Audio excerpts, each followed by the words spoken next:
Merci de nous rendre visite aujourd'hui dans notre hôtel de ville. J'y suis très sensible, d'autant plus s'agissant de vous que votre mission est particulièrement importante et difficile. Il y a ici autour de moi des gens qui œuvrent depuis de très nombreuses années pour qu'un minimum de solidarité s'exprime dans notre ville. Que ce soit à travers l'AEM, des membres du CASAM, toutes les structures finalement qui fonctionnent dans la mouvance de vos responsabilités actuelles. Les choses ne sont pas simples. On est tout à fait dans l'intention de faire face, notamment d'ouvrir un accueil de jour, un accueil de nuit cette année. Il sera ouvert dès l'hiver et le froid venu, route de Thionville, dans ce qu'on appelle le château, c'est-à-dire à l'emplacement où était la Batucada, sur des locaux qui sont parfaitement adaptés. Alors ça, c'est pour cette année. Et puis après ça, on verra comment gérer, parce que sur ces locaux-là, il y a éventuellement d'autres besoins, puisque c'est dans un quartier qui a des grands besoins d'équipement public.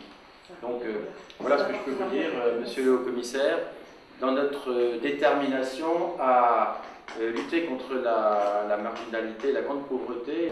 S'occuper des gens en difficulté, c'est jamais facile. On est toujours à subir en même temps les deux reproches.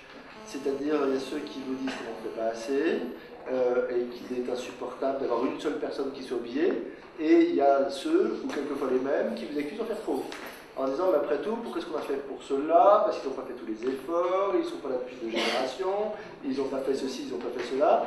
Et notre travail, qu'on soit militant associatif passé au gouvernement, qu'on soit au maire, qu'on soit député, qu'on soit conseiller municipal, c'est d'essayer de faire effectivement des politiques sociales qui soient le plus juste possible. Je vois ce qu'il y a de difficile, je vois ce qu'il y a de difficile pour les différentes collectivités, on le voit pour le conseil général, comme on le voit pour la mairie en période de crise, d'être l'endroit de recours pour toutes les personnes en difficulté.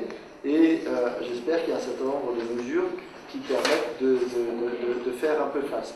Un dernier mot, si vous le permettez, sur le fait que le service civique qui est en train de se profiler, sur lequel on a des financements nouveaux, sur lesquels il y aura un cadre juridique plus simple à partir du début de l'année prochaine.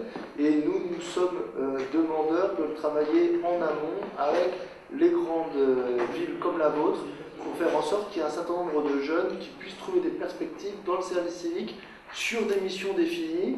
On est en train de travailler avec les associations pour voir comment les jeunes du service civique peuvent s'engager sur la question des sans-abri, comme sur les questions environnementales, comme toute une série d'autres questions. Et donc mon équipe est à votre disposition si vous souhaitez faire 10, 50, 100, 200, 500 jeunes en service civique à Metz.